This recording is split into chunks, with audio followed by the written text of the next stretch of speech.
बहुत बहुत स्वागत है आप सभी का हमारे स्पेशल शो सेलिब्रिटी टॉक में। मैं हूं आपके साथ रसिका। इस स्पेशल सेगमेंट में हम आपकी मुलाकात कराते हैं कुछ सेलेब से, और आज हमारे साथ जुड़ने वाली एक खास मेहमान जिन्होंने बहुत कम समय में एक खास मुकाम पाया, अपने करियर में भी और हमारे दिलों में भी। जी हाँ, इन्होंने अपने करियर की शुरुआत तो एक न्यूज एंकर के तौर पर की, लेकिन famous reality show big boss ने उन्हें सेलिब्रिटी का दर्जा दिया और वो बिग बॉस में अपने चमक बिखेरने वाली एक पहली न्यूज एंकर बनी। अब तो आप समझ ही गए होंगे, जी हाँ, हम बात कर रहे हैं शेफाली बग्गा की, जो दिल्ली से हमारे साथ जुड़ी हैं।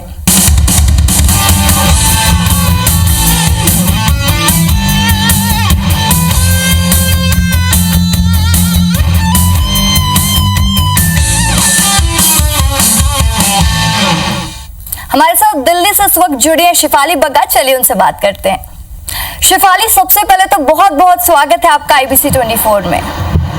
Thank you so much. Shefali, हमें तो आपसे बहुत सारी बातें करनी है आपके करियर के रिगार्डिंग, आपकी स्ट्रगल की, आपके जो भी टर्निंग पॉइंट आए, लेकिन इन दोनों पूरा माहौल लॉकडाउन जैसा ही है और आप तो खुद ही बिग बॉस के घर पर लॉक्ड थी और अब घर पर बंद है। तो कैसा एक्सपीरियंस रहा बिग बॉस में लॉकडाउन होने का और अब घर पर बंद रहने का? दोनों पे क्या डिफरेंस फील करती हैं आप? डिफरेंस तो एक्चुअली में बहुत ज्यादा है। सी बिग बॉस के घर में मैं 2 बार लॉक हुई हूँ। पहले मैं गई दोबारा मेरी वाइल्ड कार्ड एंट्री तो 1 महीना पहले, 1 महीने बाद में, इनफैक्ट 5 हफ्ते, 1 महीने से ज्यादा, 2 महीने से ज्यादा मैं बिग बॉस के घर के अंदर रही।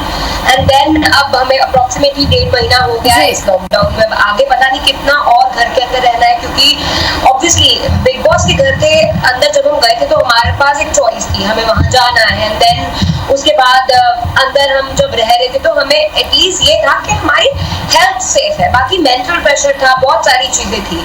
लेकिन यहाँ पर अगर हम बाहर निकलते हैं तो वी ऑल नो कि कोरोना कितनी तेजी से फैल रहा है और लगातार हम देख रहे हैं कि पॉजिटिव केसेस बढ़ रहे हैं कोरोना के। तो बेटर यही है कि हम अपने घर के अंदर रहें। तो सबसे बड़ा डिफरेंस तो यही है। खैर, यहाँ हमारी जान पर बनाई है, बिकॉज कोरोना जिस तरीके से फैल रहा है, हम सबको घर के अंदर ही रहना चाहिए और घर के अंदर ही रहेंगे तो हम सुरक्षित रहेंगे। बिग बॉस के घर के अंदर हालांकि हमारे पास कुछ ऑप्शन नहीं था तो हम काफी ज्यादा बोर होते थे। और अभी मैं देख रही हूँ कि बहुत सारे लोग ये कह रहे हैं कि हम बोर हो रहे हैं, हमारा टाइम नहीं कट रहा, कब खुलेगा ये लॉकडाउन, ओहो, मतलब इस तरीके के प्रतिक्रियाएं सामने आ रही है। लेकिन आई थिंक कि बिग बॉस के घर के अंदर और ज्यादा डिफिकल्ट था, क्योंकि ना तो हमारे पास फोन था, ना हमारे पास टेलीविजन था, ना हमारे पास आप लोग थे जो हमारे तक खबर पहुंचा रहे थे कि बाहर की दुनिया में एक्चुअली में चल क्या रहा है। ना तो हमारे पास कोई ऐसा साधन था कि चलो हम बोर हो रहे हैं तो कुछ कर लेते हैं। बिग बॉस हालांकि हमें टास्क देते थे, लेकिन बहुत वक्त ऐसा बीतता था घर में जब हमारे पास टास्क नहीं होता था, या तो टास्क की प्रिपरेशन चल रही होती थी या अदरवाइज। तो हमारे पास गिने चुने 12-13 लोग होते थे जिनसे हमें बात करनी होती थी। कोई बाहर की दुनिया से कोई कांटेक्ट नहीं कर सकता था। सोने लगते थे तो बिग बॉस कुकड़ू बजाने लगते थे, तो हमारे पास कोई ऑप्शन नहीं था। यहाँ तो एटलीस्ट हम अपने घर पे हैं, हम बहुत सारी चीजें कर सकते हैं। फोन पे अपने फ्रेंड से बात कर सकते हैं, बोर हो रहे हो तो, या तो कुछ गेम खेल सकते हैं, अपनी फैमिली के साथ टाइम स्पेंड कर सकते हैं, कुछ नया सीख सकते हैं, अपने आप को बिजी रख सकते हैं, है ना। तो ये आई गेस काफी बड़ा डिफरेंस है बिग बॉस के घर के अंदर रहने का और अपने घर के अंदर रहने का। सही बात है शेफाली। तो जब बात आई गई है बिग बॉस की, तो आपसे हम ये भी जानना चाहेंगे कि बिग बॉस 13 ने आपकी लाइफ में क्या बदलाव दिया? बिग बॉस 13 एक्चुअली काफी बड़ा चेंज लेकर आया है मेरी लाइफ में। पहले जब मैं न्यूज देखती थी, मैं ऐसा नहीं कहूंगी कि लोग मुझे नहीं पहचानते थे अच्छे से, वो मुझे पहचानते थे, लेकिन मुझे वो अच्छे से जानते नहीं थे। उन्हें नहीं पता था कि शेफाली बग्गा रियल लाइफ में कैसी है। तो बिग बॉस जो कि एक रियलिटी शो है, उसने मुझे एक ऐसा मंच दिया जहाँ पर मैं ये बता सकूं कि मैं रियल लाइफ में कैसी हूँ, है ना। तो लोगों ने मुझे जाना, जब मैं स्क्रीन के उस पार थी और लोगों से सवाल जवाब किया करती थी, तो उसमें मेरे बारे में नहीं पता चलता था, उसमें मैं इंफॉर्मेशन लोगों तक पहुंचाती थी। लेकिन यहाँ पर बदलाव सबसे बड़ा तो यह है कि मैं खुद एक खबर बन गई जब बिग बॉस के घर के अंदर गई, और फैंस का भी बहुत ज्यादा प्यार मिला मुझे, बहुत लोगों ने सपोर्ट किया, शेफाली काफी पसंद किया गया आपको। और जैसे कि हमने ये भी देखा है कि जो न्यूज एंकर होता है वो खबरों को बनाता है सेलेब्स के, तो और इतने सारे सेलेब्स के साथ रहने का एक्सपीरियंस कैसा रहा? बतौर एंकर हम सेलेब्स को कवर करते हैं, उनके ऊपर खबर बनाते हैं, लेकिन खुद उनके साथ रहने को आपको मिला, तो कैसा था ये एक्सपीरियंस? सी एक्सपीरियंस तो वही नॉर्मल था, जैसे मेरे न्यूज इंडस्ट्री में जैसे कलीग्स थे, हम लोगों को भी सेम आदत थी, कैमरा 24 घंटे फेस करना होता था, तो यहाँ पे भी 24 घंटे कैमरा फेस करना था। एंड देन ठीक है, नए लोग हैं, हम अपने प्रोफेशन में भी नए लोगों से मिलते थे, तो दैट वाज ओके। बट हाँ, बिग बॉस के घर के अंदर सर्वाइवल इसलिए थोड़ा डिफिकल्ट था बिकॉज सब लोग एक ही इंडस्ट्री से थे, बहुत कम लोग ऐसे थे जो कहीं और से थे। लाइक बहुत लोग ऐसे भी थे, जैसे सपोज मैं बिल्कुल मीडिया इंडस्ट्री से थी, मैं फिल्म इंडस्ट्री से नहीं जुड़ी हुई थी। आपको शहनाज के साथ भी मस्ती करते हुए कई बार देखा गया है, वो कहीं ना कहीं फिल्म इंडस्ट्री से जुड़े हुए थे। जी। तो बिग बॉस में ऐसा कोई मोमेंट जो आप सबसे ज्यादा मिस करती हैं? जो मैं सबसे ज्यादा मिस करती हूँ, आई थिंक मैं मिस तो एक्चुअली देखो, बिग बॉस के घर के अंदर जब हम थे और हम जब अपने घर के अंदर हैं, तो it is almost the same situation. तो एज सच मैं मिस तो कुछ नहीं कर रही हूँ, लेकिन मेरे जो बहुत फेवरेट मेमोरेबल मोमेंट्स जो आप बोलोगे वो है जब पहले हफ्ते में जब पूरा घर मेरे अगेंस्ट हो गया था, और तब सलमान खान ने पहले वीकेंड के बाद में आके I was the first one जिन्हें सलमान खान ने अप्रिशिएट किया था। उन्होंने मेरे को अपलॉड किया, ताली बजाई, कहा कि शिफाली तुमने बहुत अच्छा किया अपना स्टैंड लेके, एंड तुमने गेम को चेंज कर दिया। तो I think I was the one जिसने एक तरीके से बिग बॉस की शुरुआत की, उसे उस टास्क को पुश करके। तो आई थिंक कि वो मेरा एक मेमोरेबल मोमेंट था। बाकी मैंने काफी दोस्त बनाए हैं बिग बॉस के घर के अंदर, तो वो आज भी मेरे साथ है। तो it is kind of good memories जो मैंने अंदर शेयर की हैं, तभी वो मेरे दोस्त अब बाहर आकर भी हैं, चाहे फिर वो सिद्धार्थ डे हो, विकास गुप्ता हो, शहनाज हो। तो या शिवाली, आपके बिग बॉस में सबसे अच्छी बॉन्डिंग किसके साथ रही है, जिनके साथ आप अभी भी टच पर हैं? मैंने आई थिंक तीनों के नाम ले दिए, तीनों ही विकास गुप्ता, सिद्धार्थ डे और शहनाज, तीनों ही मेरे काफी अच्छे फ्रेंड्स हैं। हम लोग ऑलमोस्ट मतलब कब विकास से तो मेरी ऑलमोस्ट ऑल्टरनेट डे पे या इनफैक्ट हर दिन ही बात हो जाती है, और सिद्धार्थ डे से भी मेरी ऑल्टरनेट डे पे बात हो जाती है, शहनाज से भी मेरी हफ्ते में 1-2 बार बात हो जाती है। तो आई थिंक कि बिग बॉस के घर से जो मेरे एक्चुअली दोस्त बने हैं वो ये है। बाकी मेरी आरती से भी बात होती है घर के बाहर आने के बाद। और शिफाली, आपके सिद्धार्थ के साथ बॉन्डिंग कैसी रही? जो बिग बॉस के विनर सिद्धार्थ शुक्ला, उनके साथ आपकी बॉन्डिंग कैसी रही? कई बार हमने आपको उनके साथ झगड़ते हुए भी देखा है। एक्चुअली घर के अंदर हमारा था झगड़ा था, लेकिन आई थिंक हम सब प्रोफेशनल्स हैं एंड आई डोंट थिंक कि ऐसा कुछ हार्ड फीलिंग है किसी के लिए।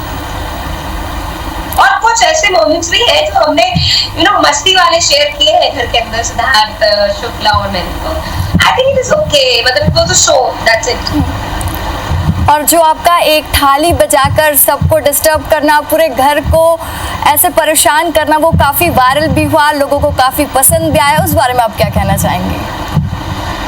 आई थिंक अगर आप ये बोलोगे कि परेशान करना, तो आई डोंट थिंक कि ये वर्ड करेक्ट है, बिकॉज सी इट वाज, मतलब ठीक है परेशान करना भी, चलो अगर आप कहते भी हो तो इट इज ओके, बिकॉज मैंने जो किया, मैं खुद कहती हूँ कि मैंने डेलिबरेटली किया, मैंने सोच समझ के किया, मैंने डेलिबरेटली किया। एंड जब वो लोग मेरे को कहीं पर भी सपोर्ट नहीं कर रहे थे, मेरा दिमाग खा रहे थे, तमाशा बना रहे थे, और हर टास्क उससे पहले वाले टास्क की वजह से बेसिकली वो हुआ था।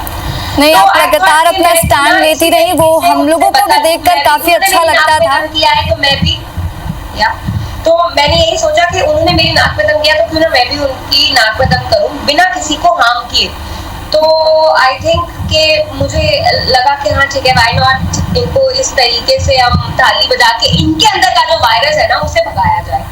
और ये फैंस को काफी पसंद भी आया। तो शिवाली, कई बार हमने सोशल मीडिया पर देखा है कि जहाँ पर कहीं आप खाना बनाती नजर आती हैं, कभी तो कभी घर के काम करते हुए, तो क्या ये बिग बॉस की ट्रेनिंग का असर है? बिग बॉस की ट्रेनिंग का भी असर ही है एक तरीके से, और ये साइंटिफिक फैक्ट भी है कि 21 दिन तक आप जो भी करो तो वो आपका लाइफस्टाइल, आपकी हैबिट बन जाता है। तो आई थिंक मैंने अपने इस लॉकडाउन पीरियड में एक चीज तो डेवलप की है अपने अंदर कि मैं रोज कुछ ना कुछ सीखती रहूं, कुछ नया करती रहूं। तो मैं कभी मुझे रोटी बनानी आती थी, पराठे बनाने आते थे, सब्जियां बनानी नहीं आती थी, तो मैं अपने घर पे मम्मी से सब्जियां बनानी सीखती रहती हूँ, और भी नई नई चीजें सीखती रहती हूँ, ऑनलाइन कुछ ना कुछ पढ़ती रहती हूँ, देखती रहती हूँ। तो शिफाली, जैसा कि हम सब जानते हैं कि आप काफी फिटनेस फ्रीक हैं, तो कैसे लॉकडाउन में आप अपने आप को फिट रखती हैं और अपने फिटनेस का ख्याल रखती हैं?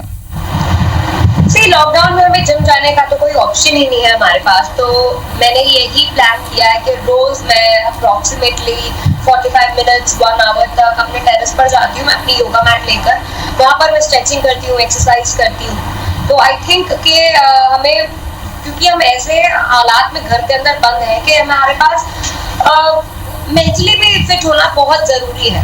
तो आई थिंक कि अगर हम फिजिकली फिट रहते हैं तो मेंटली ऑटोमेटिकली फिट रहते हैं। तो आई थिंक हमें एक्सरसाइज जरूर करनी चाहिए एंड मैं इस तरीके से रोज एक्सरसाइज करके अपने आप को फिट रखने की कोशिश करती हूँ। जी शिफाली, तो आगे के क्या प्लान्स हैं आपके, क्योंकि शिफाली आप मॉडलिंग तो कर ही रही हैं, तो क्या आप आगे फिल्मों में ट्राई करेंगी या फिर एंकरिंग में कमबैक करेंगी? आई थिंक मैं अभी एंकरिंग से, क्योंकि मैंने थोड़ा सा एक ब्रेक लिया है, पॉज लिया है, तो आई थिंक कि मैं ट्राई जरूर करना चाहूंगी। I am planning for few music videos, तो आपको जल्द पता चलेगा जैसे ही लॉकडाउन खुलेगा तो जितनी आगे बात बढ़ती है, and planning for web series also. Shifali, आप मीडिया इंडस्ट्री में रह चुकी हैं, तो कितना मिस करती मीडिया इंडस्ट्री में? मैं काफी ज्यादा मिस करती हूँ। खैर मैंने अपनी ये जो एंकरिंग वाली जॉब थी वो एक तरीके से नहीं छोड़ी है। मैं कभी भी अपने सोशल मीडिया पर खुद आकर यूं ही वो एंकर की भूमिका निभाकर लाइव लेती हूँ लोगों को, एंड देन हम बात करते हैं, सवाल जवाब पूछती हूँ, कभी अपने इंस्टाग्राम पर कभी अपने यूट्यूब पर मैं इस तरीके से लाइव आकर अपनी ऑडियंस के साथ इंटरेक्ट करती हूँ। तो आई थिंक कि एक जर्नलिस्ट का काम होता है, सबसे पहला बड़ा काम यही होता है कि वो अपने दर्शकों से इंटरेक्ट करे, कन्वर्स करे। तो मैं वो करती हूँ, एंड आई थिंक कि मैं फ्यूचर में भी कुछ होस्टिंग शोज या कुछ ऐसी चीज करने की प्लानिंग कर रही हूँ। शिफाली, की जैसा कि पहले आप एक एंकर थी और आप सेलिब्रिटीज के इंटरव्यू लेती थी, अब आपके इंटरव्यूज होते हैं, तो ये फीलिंग कैसी होती है, कैसा लगता है? वही, पहले मैं खबर पढ़ती थी और अब मैं खुद खबर बन गई। मैं जैसे कि बोला कि अब ऑब्वियसली ये फीलिंग अच्छी है, लेकिन मैं अपनी जब मैं पहले खबर बताती थी वो भी मैंने नहीं छोड़ा है पीछे। मैं अभी भी जहां हो सके, जो इन्फॉर्मेशन देनी हो सके, मैं वो पूरी कोशिश करती हूँ कि लोगों तक पहुंचा सकूं। एंड अब ऑब्वियसली एक अलग फीलिंग तो आती है कि जब लोग मुझसे सवाल पूछते हैं, बड़ा अच्छा लगता है जब वो मुझे जानना चाहते हैं और मैं अपनी लाइफ में कैसे समय बिताती हूँ, क्या करती हूँ, ये जानना चाहते हैं। तो obviously it is a great feeling. जी शिफाली, जिस तरीके से कोरोना से पूरा देश जूझ रहा है, इसको लेकर आप लोगों को क्या मैसेज देना चाहेंगी? मैं सबसे यही बोलूंगी कि चाहे लॉकडाउन एक्सटेंड अब ना भी हो या थोड़ी बहुत छूट भी दे दी जाए, लेकिन जितना हो सके आप सोशल डिस्टेंसिंग तो मेंटेन करिए ही, लेकिन अगर जरूरी ना हो तो आप अपने घर से बाहर भी मत निकलिए, क्योंकि आप लगातार देख रहे हैं कि कोरोना पॉजिटिव केसेस बढ़ रहे हैं, अभी कम नहीं हुए हैं और कोई वैक्सीन भी नहीं आया है, हमारे पास कोई इलाज नहीं है इसका। तो सबसे बेहतर यही है, अगर आप अपने आप को सुरक्षित रखना चाहते हो तो आप घर के अंदर रहो। शिफाली, तो लॉकडाउन के वक्त पर आप सबसे ज्यादा मिस क्या कर रही हैं? मैं सबसे ज्यादा मिस एक्चुअली काम को कर रही हूँ। मैंने क्या क्या सोचा था कि बिग बॉस इतना जो कि सुपर हिट सीजन रहा है ये वाला बिग बॉस सीजन 13, तो हम बहुत सारा काम करेंगे बाहर आकर, लेकिन अभी एक तरीके से हमारी रिस्पॉन्सिबिलिटी भी है कि हम अपनी हेल्थ को प्रायोरिटी दें और अपने घर के अंदर रहें, और कोई काम भी नहीं हो रहा है। बट मैं आई थिंक सबसे ज्यादा काम को मिस कर रही हूँ। जी, तो शिफाली, आप अपने फैंस को और अपने चाहने वालों को क्या कहना चाहेंगी? मैं सबसे सिर्फ यही बोलूंगी कि थैंक यू सो मच कि आपने मुझे इतना प्यार दिया और सपोर्ट किया बिग बॉस की जर्नी में और उसके बाद भी। और अब आप प्लीज अपने आप से भी प्यार करो, अपनी हेल्थ से प्यार करो और घर के अंदर रहो, सुरक्षित रहो, सेफ हो, स्टे सेफ। Thank you. तो चलिए शिफाली, बहुत बहुत शुक्रिया IBC 24 से बातचीत करने के लिए। Thank you so much.